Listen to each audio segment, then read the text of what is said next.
Good morning student, welcome to our YouTube channel ERPK classes Patna.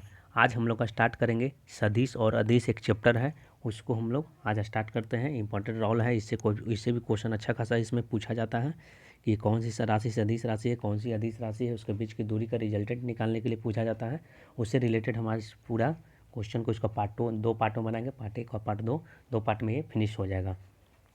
चलिए हम लोग start करते हैं कि सदिश और अदिश जो है कि वेक्टर एंड स्केलर क्वांटिटी क्या होता है, सबसे पहले जानते हैं। तो देखिएगा, सदिश राशि क्या होता है, तो वैसी भौतिक राशि जिसमें दिशा और परिमाण दोनों होता है क्या कहलाता है, सदिश राशि। सदिश राशि क्या कहलाता है, जिसमें दिशा भी होगा और परिमाण भी होगा, वो सदिश राशि कहलाएगा। यह साधारण बीजीय नियम का पालन नहीं करता। आपको याद रखना कि साधारण बीजीय नियम का पालन नहीं करता है। दूसरा पॉइंट आप लोग क्या है कि सदिश राशि तो समझ में आ गया। इस सदिश राशि उस राशि को कहते हैं जिसमें केवल जिसमें परिमाण के साथ साथ दिशा भी होता है, उसे सदिश राशि कहते हैं। यह साधारण बीजीय नियम का पालन नहीं करता है। और उसमें पढ़ना है कि अदिश राशि, उसी में क्या पढ़ना है, अदिश राशि। तो अदिश राशि क्या होता है कि वैसी भौतिक राशि जिसमें केवल परिमाण होता है, दिशा नहीं होता है। देखिएगा, ऊपर में अगर हम देते हैं सपोज डेट से, ऊपर में एग्जाम्पल हम देते हैं बल, विस्थापन,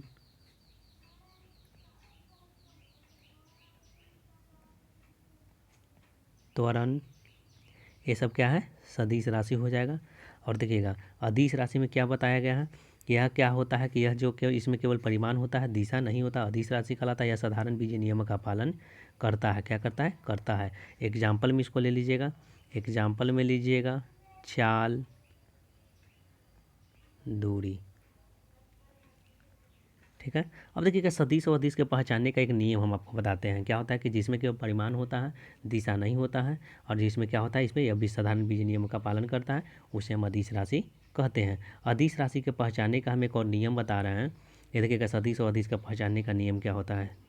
जितने देखिएगा, जिसमें व हो या ब हो, वो क्या कहलाएगा, पूरा जो है कि सदिश राशि कहलाएगा। ये आपका जो है कि 99% सही होगा। ऐसा अगर क्वेश्चन रहे तो आप मार दीजिए, 99% आपका सही हो जाएगा। जैसे एग्जाम्पल में क्या लेते हैं, एग्जाम्पल में हम लोग लेते हैं क्या, जैसे लीजिएगा बल, लीजिएगा बल, विस्थापन,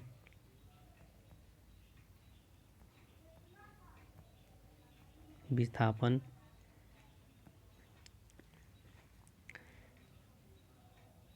त्वरण, ठीक है, त्वरण, वेग,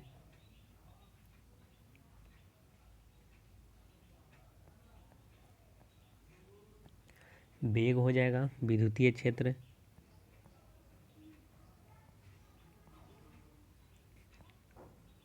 विद्युतीय क्षेत्र, संवेग,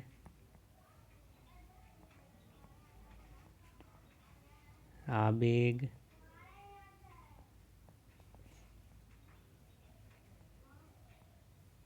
चुंबकीय क्षेत्र। ये सब आपका क्या हो जाएगा, देखिए जिसमें ब या ब हो वो आपका सदिश राशि हो जाएगा। अब देखते हैं कि अदिश में होता क्या है। तो देखिएगा, कुछ भी अपवाद, इसका जो बचा हुआ 99%, 1% में कौन सा आता है, तो देखिएगा इसका अपवाद में कुछ और है, तो अदिश में क्या आ जाता है, याद रखिएगा आपको, जिसमें व या ब में द्रव्यमान है, जिसमें देखिए सिर्फ परिमाण होता है, इसमें दिशा नहीं होता है, तो द्रव्यमान आपका कौन सी राशि हो जाएगा, अदिश राशि हो जाएगा। आपका घनत्व हो जाएगा, क्या हो जाएगा, घनत्व हो जाएगा, विभव हो जाएगा, और एक दाब हो जाएगा। आपको याद रखना है कि ये जो है क्या है, ये सब अदिश राशि है। अदिश राशि वो होने के कारण, वो होते हुए भी ये क्या है, अदिश राशि, सिर्फ इसमें परिमाण होता है, दिशा नहीं होता है। ठीक है, आप लोग को याद रखना है, ये रहे द्रव्यमान घनत्व विभव दाव रहे तो अदिश मारना है, और जितना वो वाला रहे वो आपको सदिश मार के आ जाना है। चलिए हम लोग देखते हैं इसमें, इसका एग्जाम्पल और बताते हैं। इसके एग्जाम्पल में क्या होता है, तो इसके एग्जाम्पल में होगा चाल, देखिए इसमें वो नहीं है, दूरी, क्षेत्रफल, क्षेत्रफल, कार्य, ऊर्जा, समय, धारा,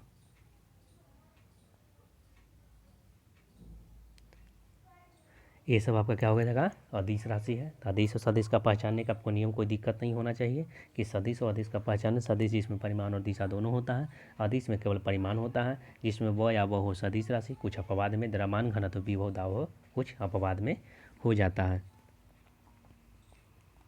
चलिए फिर स्टार्ट हम लोग करते हैं सदिशों का निरूपण। सदिश का निरूपण हम लोग कैसे करते हैं, तो देखिएगा सदिश का निरूपण कैसे करते हैं कि सदिशों को निरूपित करने के लिए किसी भौतिक राशि के ऊपर तीर चिन्ह का प्रयोग किया जाता है। तीर चिन्ह का प्रयोग करते हैं और जहाँ तीर की माथा उसकी दिशा को बताता है और उसकी लंबाई उसके परिमाण को बताता है। जैसे मैं ए वेक्टर हम लोग ए ले लिए, ठीक है, तो ए में क्या हुआ, इसको तीर चिन्ह के द्वारा डिनोट किए, तो ए तीर चिन्ह का डिनोट कर दिए। देखिएगा तीर चिन्ह का जो सिरा जो है कि यहाँ पर जो नोक है इसका, तो क्या बता रहा है, दिशा बतला रहा है, और यहाँ से जो डिस्टेंस इसका क्या बता रहा है, परिमाण बता रहा है। टाइप का एग्जाम्पल ये हो गया, क्या हो गया। अपने अगर बी वेक्टर हम लेना चाहते हैं तो बी वेक्टर में ऐसे लेंगे तो इस क्या होगा, दिशा बताएगा, ये क्या बताएगा, परिमाण बताएगा। कोई दिक्कत नहीं है। इतनी सदिश सदिश को निरूपित करने के लिए किसी भी भौतिक राशि, कोई भी भौतिक राशि लेकर उसके ऊपर तीर चिन्ह का प्रयोग करेंगे। तीर चिन्ह का माथा उसकी दिशा को बताता है तथा उसकी लंबाई उसकी परिमाण को बताता है। अब देखते हैं सदिश के जोड़ का नियम। सदिश के जोड़ का नियम हम लोग का पढ़ना है कि सदिश के जोड़ का नियम हम लोग को पढ़ना है। तो सदिश के जोड़ का नियम दो प्रकार का होता है, एक होता है त्रिभुज के नियम, एक होता है समांतर चतुर्भुज के नियम। तो सबसे पहले हम लोग पढ़ते हैं ट्रायंगल का नियम। तो ट्रायंगल का लॉ में हम लोग पढ़ते हैं, आपका ए वेक्टर दिया हुआ है, क्या दिया हुआ है, परिमाण आपका दिया हुआ है, भौतिक राशि माने कि ए वेक्टर दिया हुआ है, ठीक है, ए वेक्टर दिया हुआ है, और यहाँ से आपका क्या दिया हुआ है, बी वेक्टर दिया हुआ है। अच्छे से समझिएगा, ठीक है, आपका बी वेक्टर दिया हुआ है। इसी को हम लोग क्या करेंगे, त्रिभुज बनाएंगे। इसी को बताइए, ए वेक्टर को हम नीचे ले लेते हैं, ठीक है, ए वेक्टर को हम नीचे ले लेते हैं, ठीक है। देखिएगा ई इसके पैरेलल है, पैरेलल है तो ऐसे भी आ सकता है, क्योंकि इसको पैरेलल तो हम लिख सकते हैं, ऐसे भी लिख सकते हैं। तो ठीक है, इसको हम ऐसे करके लिख लेते हैं, तो आपका ये क्या हो जाएगा, बी वेक्टर हो जाएगा। हाँ, ये दोनों को जो मिलाएंगे हम लोग, ये दोनों को जो मिलाएंगे आपका क्या हो जाएगा, ये रिजल्टेंट हो जाएगा। क्या हो जाएगा, रिजल्टेंट, जिसको आर से हम लोग डिनोट करते हैं। तो रिजल्टेंट बराबर क्या हो जाएगा, ये दोनों का ए वेक्टर प्लस क्या हो जाएगा, बी वेक्टर, ठीक है। ए और बी को लिखे, ए लिख लिए, बी लिख लिए, इसको मिला दिए तो आपका ये रिजल्टेंट हो गया। आर को हम क्या बोलते हैं, रिजल्टेंट। आर को ही हम लोग बोलते हैं परिणाम। क्या बोलते हैं, परिणाम। टोटल पूछता है तो परिणाम आर वेक्टर बराबर आर वेक्टर निकालेंगे तो ए वेक्टर प्लस बी वेक्टर का योग हो जाएगा। एग्जाम्पल में आपको समझ में आ गया होगा। त्रिभुज बन गया यहाँ पर। फिर पढ़ते हैं हम लोग समांतर चतुर्भुज। क्या पढ़ते हैं, समांतर चतुर्भुज के नियम को। तो समांतर चतुर्भुज के नियम में क्या होता है, क्या देखिएगा, हम लोग लिए थे क्या, ए वेक्टर लिए थे। चलिए ए वेक्टर फिर से ले लेते हैं, ये आपका हो जाएगा ए वेक्टर, ठीक है, ए वेक्टर। बी वेक्टर लिए थे ऐसे, देखिए ए वेक्टर हम लोग लिए थे ऐसे ले लिए थे, और बी वेक्टर हम लोग लिए थे ऐसे लिए थे, ठीक है। इसी को हमको उठा के यहाँ रख देना है। क्या रखना है, इसी को उठा के यहाँ रख देंगे। चलिए यहाँ पर रख दिए, तो यहाँ पर आपका हो जाएगा बी वेक्टर। इसका परिणामी क्या होगा, बीच से होगा, इसका परिणामी आपका यहाँ हो जाएगा, यहाँ हो जाएगा रिजल्टेंट। इसका क्या हो जाएगा, रिजल्टेंट। यहाँ से इसको मिला देंगे डॉट डॉट डॉट डॉट से, यहाँ से इसको मिला देंगे डॉट डॉट डॉट डॉट से, ठीक है, डॉट डॉट डॉट से, यहाँ भी मिलेगा डॉट डॉट डॉट से, ठीक है। तो आपका तो रिजल्टेंट ये हो जाएगा, रिजल्टेंट ये हो जाएगा, और इसके बीच का एंगल कितना होगा, थीटा होगा। क्या होगा, बीच का एंगल क्या होगा, थीटा होगा। तो देखिए इसका रिजल्टेंट जो समांतर चतुर्भुज का रिजल्टेंट क्या होता है, ए प्लस बी के होल स्क्वायर पर डायरेक्ट तोड़ देना है, बस कॉस थीटा लगा देना है। आर वेक्टर बराबर क्या होगा, रिजल्टेंट निकालना है, तो क्या हो जाएगा, A square plus B square plus 2ab cos theta, ठीक है, कोई दिक्कत नहीं है। रिजल्टेंट का निकाले हम लोग, हाँ, A square plus B square plus 2ab cos theta. Resultant को ए प्लस बी लिखते हैं, तो लिख देते हैं ए वेक्टर प्लस क्या, बी वेक्टर। इसको मॉड में पॉजिटिव आएगा हमेशा, तो अंदर रूट में क्या हो जाएगा, A square plus B square plus क्या हो जाएगा, 2ab कॉस थीटा हो जाएगा। हम आशा करते हैं कि आप लोगों को कुछ प्रॉब्लम नहीं हुआ होगा। फिर इसी प्रकार से हम निकाल लेते हैं ए माइनस बी वेक्टर। क्या निकाल लेते हैं, A vector minus B vector अगर निकालना रहेगा तो क्या करेंगे, हम बीच में सिर्फ यहाँ पर माइनस कर देंगे। ए माइनस बी का होल स्क्वायर जैसे तस लिख देना है, ए स्क्वायर प्लस क्या हो जाएगा, B square minus 2ab cos theta. आपका A vector plus B vector दोनों निकल गया। थीटा आपका क्या है, तो थीटा जो है क्या आपका, थीटा आपका क्या है, तो ए वेक्टर क्या है, ए वेक्टर तथा बी वेक्टर के बीच का कोण, के बीच का कोण है, ए वेक्टर तथा बी वेक्टर के बीच का कोण आपका हो जाएगा थीटा होगा, क्या होगा, थीटा। चलिए इसी से हम लोग प्रश्न करते हैं, इससे रिलेटेड एक प्रश्न करते हैं, क्या क्वेश्चन बोला जाता है देखते हैं हम लोग अच्छे से। बोल रहा है क्या कि यदि किसी वस्तु पर पूरब की दिशा में, सबसे पहले हम डायरेक्शन बना लेते हैं, कोई भी चीज़ मिले सबसे पहले डायरेक्शन हम लोग बना लेते हैं। यहाँ पर क्या होता है, उत्तर होता है, यहाँ पर क्या होता है, दक्षिण होता है, दक्षिण होता है, यहाँ पर क्या होता है, नॉर्थ, यहाँ पर नॉर्थ, यहाँ साउथ, यहाँ ईस्ट, यहाँ वेस्ट, यहाँ। चलिए ठीक है, यहाँ से हम लोग अब स्टार्ट हम लोग करते हैं कि यदि किसी वस्तु पर पूरब की दिशा में 3 न्यूटन का बल रहा है। ठीक है, यहाँ पर हम अगर ले लेते हैं समांतर चतुर्भुज ले लेते हैं, 3 न्यूटन का बोल रहा है कहाँ, पूरब की ओर, तो पूरब इधर है, तो यहाँ पर मेन पॉइंट होगा, पॉइंट से 3 न्यूटन का बल इधर की ओर लग गया। चलिए ठीक है, फिर बोल रहा है क्या कि 3 न्यूटन का तथा उत्तर की दिशा, तो उत्तर दिशा ऊपर में है, ऊपर में तो ऊपर की ओर जाएगा, ऊपर में कितना न्यूटन का बल लगा, 4 न्यूटन का बल लगता है। तो परिणामी बल पूछ रहा था, परिणामी बल यहाँ पर क्या बनेगा, थीटा आपका 90 डिग्री बनेगा, थीटा क्या बनेगा, 90 डिग्री बनेगा। तो 90 डिग्री बनेगा तो हम फार्मूला से डायरेक्ट निकाल लेंगे। हम वो लोग क्या पढ़े हैं, दिया हुआ क्या है, थीटा आपका दिया हुआ है, क्या दिया हुआ है, थीटा आपका दिया हुआ है 90 डिग्री, ए दिया हुआ है 3 न्यूटन, बी दिया हुआ है 4 न्यूटन। कोई दिक्कत नहीं है।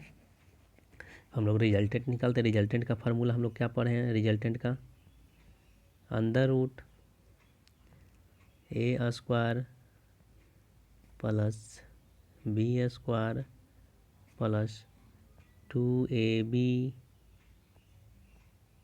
Cos theta. ठीक है, यही पर है 2ab कॉस थीटा।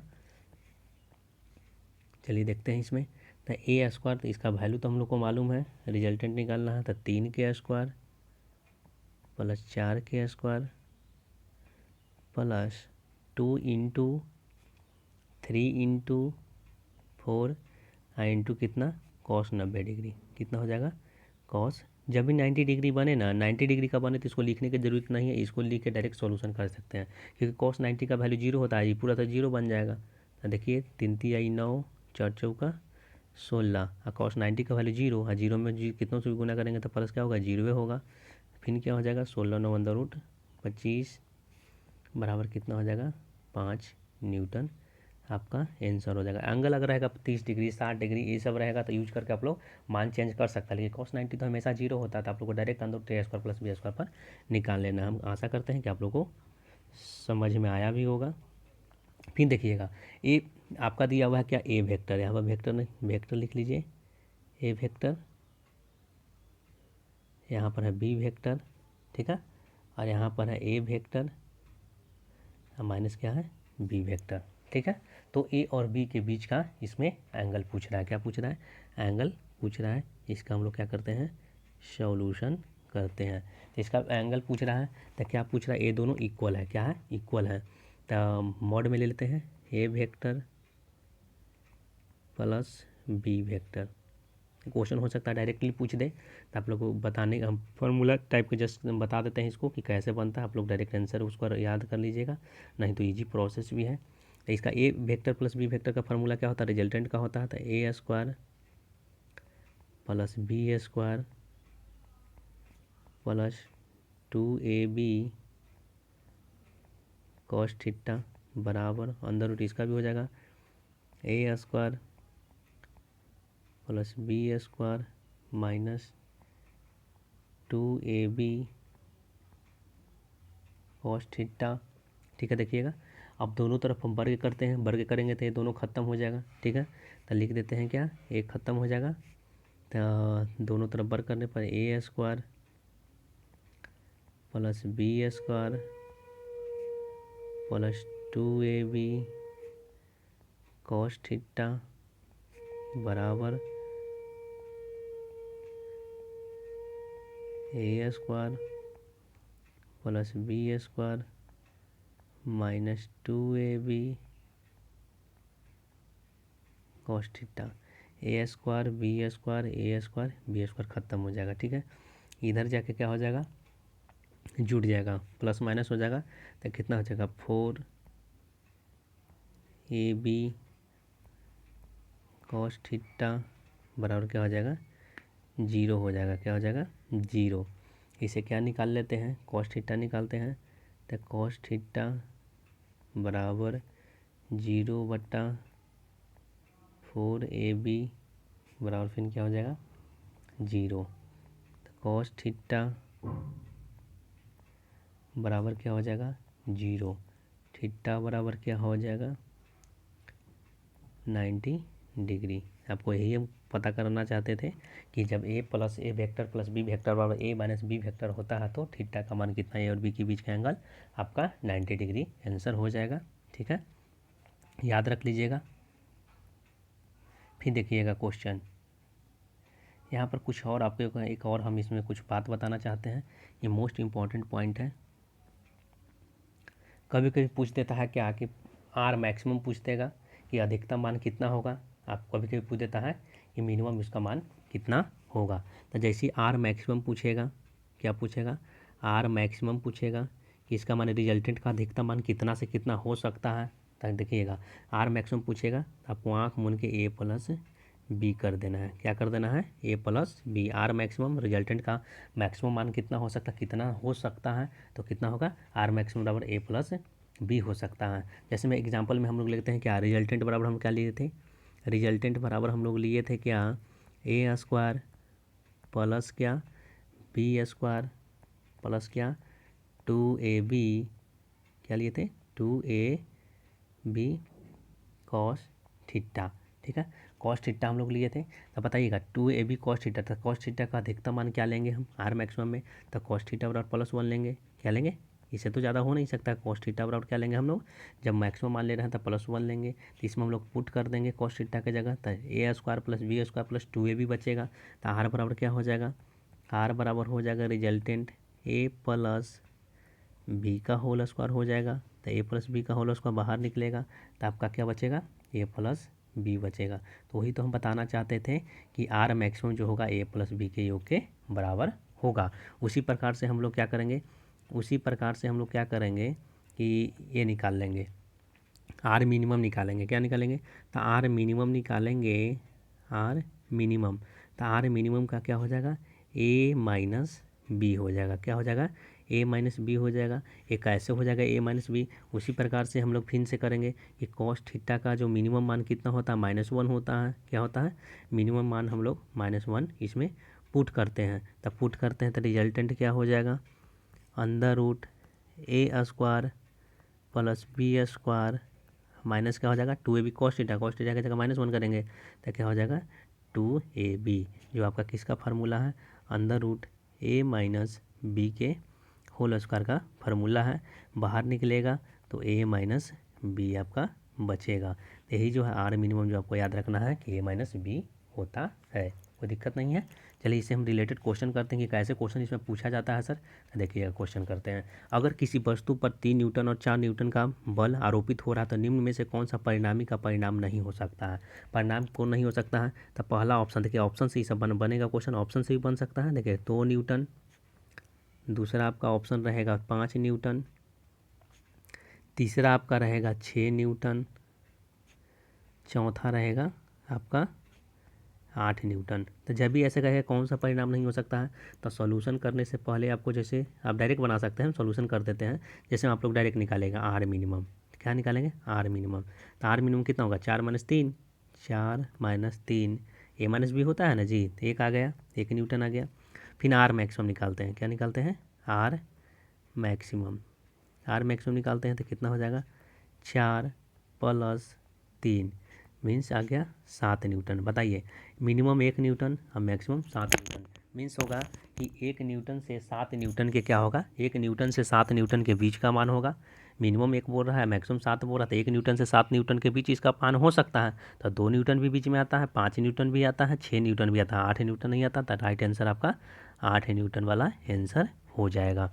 बस आप लोग को कि इस मैंने याद रखना है कि 1 से 7 के बीच होगा। क्या होगा? 1 से 7 के बीच इसका मान हो सकता है। क्या होगा? 1 से 7 के बीच इसका मान हो सकता है। बस वही आप लोग को याद करना था। अब देखिएगा हम अब देखते हैं इसमें समकोणीय एकांक सदिश। समकोणीय एकांक सदिश होता क्या है देखिएगा। जैसे में हम लोग याद आपको एक पॉइंट रखना है कि भौतिक में क्या करते हैं, एक्स को आई याद करते हैं, एक्स को आई बोलते हैं, वाई को जे बोलते हैं और जेड को क्या बोलते हैं? के बोलते हैं। क्या बोलते हैं? के द्वारा हम निरूपित करते हैं। तो फिर देखिए आप लोग को हम बताते हैं कि देखिए आपका एक्स एक्सिस यहाँ हो जाता है, वाई एक्सिस आपका यहाँ हो जाता है और जेड एक्सिस आपका यहाँ पे हो जाता है। क्या होता है? जेड एक्सिस आपका यहाँ होता है। तो आपका एक्स अक्ष हो गया, ये आपका वाई अक्ष हो गया, ये आपका जेड अक्ष होता है। इसी को बोलते हैं आई वेक्टर, इसी को बोलते हैं जे वेक्टर, इसी को बोलते हैं क्या? के वेक्टर। तो याद रखना एक्स को आई, वाई को जे और जेड को के बोलते हैं। क्या बोलते हैं? के बोलते हैं। इसी में से आपको हम क्वेश्चन अगर समझाना चाहते हैं कि क्वेश्चन कैसे समझाएंगे, तो देखिए क्वेश्चन समझ लीजिए। एक क्वेश्चन समझिए कि जैसे में ए वेक्टर आपको दिया हुआ है। क्या दिया हुआ है? ए वेक्टर बराबर दिया हुआ है 3i कैप प्लस आई वेक्टर प्लस 8 जे वेक्टर प्लस 5 के वेक्टर। ठीक है, ये आपका दिया हुआ है। इसका सॉल्यूशन हम लोग करते हैं। तो बताइएगा एक सच का परिमाण क्या होगा? एक सच का परिमाण क्या होगा? परिमाण। तो एक सच का परिमाण आपका क्या होगा? तो देखिएगा 3 के साथ आई बोल रहा था, एक सच का परिणाम क्या होता है? आई के साथ एक्स होता है, तो 3 हो जाएगा। तो यहाँ पर लिख देंगे 3 लिख देंगे। क्या लिख देंगे? 3 लिख देंगे। उसी प्रकार से हम लोग को पूछेगा वाई अक्ष का परिणाम बताइए। क्या पूछेगा? वाई अक्ष का। तो वाई अक्ष का बताइएगा। वाई अक्ष पर आपका क्या है? तो वाई अक्ष पर आपका क्या है? 8 जे का कप, जे कप है, जे वेक्टर 8 जे वेक्टर है। तब क्या होगा? वाई को हम जे बोलते हैं, तो आपका क्या हो जाएगा? 8 यहाँ पर हो जाएगा। कितना हो जाएगा? 8 हो जाएगा। उसी प्रकार से जेड अक्ष का पूछेंगे। क्या पूछेंगे? जेड अक्ष का पूछेंगे। तो जेड अक्ष का आपका कितना है? तो आपका है 5 के कैप, तो उसी को बोलेंगे 5 हम बताएंगे। इसी का डायरेक्ट आपको अगर डायरेक्ट पूछेगा फिर कि इसका परिणाम निकालिए। क्या निकालने के लिए बोलेगा? इसका डायरेक्ट परिणाम निकालिए। ए का परिमाण रिजल्टेंट पूछ रहा है, तो रिजल्टेंट निकालने के लिए हमको क्या पूछेगा? परिणाम। तो हम लोग सब कुछ निकाल चुके हैं, एक्स अक्ष, वाई अक्ष, जेड अक्ष निकाल चुके हैं। तो तीनों को क्या कर देंगे? स्क्वायर कर देंगे। 3 का स्क्वायर प्लस कितना था? वाई 8 का था और जेड कितना था? 5 के स्क्वायर आपका था। ठीक है, तो इसका हो जाएगा, जोड़िएगा 3 तियाई 9, 8 अट्ठी कितना होता है? 64। अब 5 5 कितना होता है? 25 होता है। क्या होता है? 25 होता है। इसको अच्छे से जोड़िएगा तो आपका हो जाएगा 98। आपका रिजल्टेंट भी आ गया। एक माने कि एक्स एक्सिस पर कौन सा होगा? जेड जे वाई एक्सिस पर क्या होगा? जेड एक्सिस पर क्या होगा? बस हम लोग ये पता कर लेते हैं। कर लिए भी। फिर उसी प्रकार से एक और क्वेश्चन हम करवा सकते हैं। देख लीजिएगा लास्ट क्वेश्चन एग्जाम्पल के थ्रू। ऐसा पढ़िए कि दूसरे को पढ़ा सके। इससे एक भी क्वेश्चन ज़्यादा नहीं पूछेगा। अरे कोई भी एग्जाम पॉलिटेक्निक नहीं, आगे आने वाला हर एग्जाम में इससे ज़्यादा नहीं क्वेश्चन पूछेगा। जितना बता दे रहे बस उतना अच्छे से देख लीजिएगा। पार्ट 1 आज खत्म हो जाएगा, पार्ट 2 हो कल ख़त्म हो जाएगा। उसे फिर दुनिया का हर क्वेश्चन आप बना सकते हैं। 3i कैप आई वेक्टर प्लस 9 जे वेक्टर प्लस कितना? 5 के वेक्टर। उसी से पूछेगा एक्स अक्ष का परिणाम। क्या पूछेगा? एक्स अक्ष का परिणाम। क्या पूछेगा? परिमाण। तो एक्स अक्ष का परिणाम क्या है? तो आई के साथ एक्स होता है, तो 3 हो जाएगा। उसी प्रकार से पूछेगा वाई अक्ष का परिणाम बताइए। तो वाई अक्ष का क्या होगा? किसके साथ? जे के साथ होता है, तो 9 हो जाएगा। उसी प्रकार पूछेगा जेड एक्सिस का परिणाम, एक्स वाई जेड जेड का पूछेगा तो किसके साथ है? के साथ होता है, तो 5 हो जाएगा। आपका आंसर हो जाएगा। हम आशा करते हैं कि आपको वीडियो अच्छा लगा होगा तो लाइक सब्सक्राइब बेल आइकन को प्रेस कर दीजिएगा कि जब भी आपको वीडियो नया बने तो आप लोग के पास नोटिफिकेशन सबसे पहले पहुंचे, और अपने दोस्तों के साथ शेयर कर दीजिएगा। इस बार एक सीट पक्का होना चाहिए पॉलिटेक्निक में, IITI में, कोई भी एग्ज़ाम में। इससे ज़्यादा क्वेश्चन इससे नहीं पूछेगा। Thank you all of you.